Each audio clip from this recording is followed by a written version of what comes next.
Welcome to Learn True English. English is an international language and is understood all over the world. In fact, in today's world, speaking English has become necessity. Moreover, with the globalization of trade, commerce and new avenues of employments in BPOs and multinational companies, the importance of fluent spoken English has grown immensely, being the international link language. Most of the people lack the requisite skills in the spoken English while conversing in different situations in day-to-day life. The proper grasping of the model conversation is illustrated ahead that will help you immensely to overcome the weaknesses.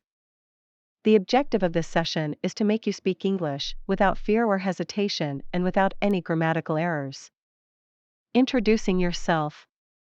When you are introducing yourself to other people, you would use your first name in informal circumstances.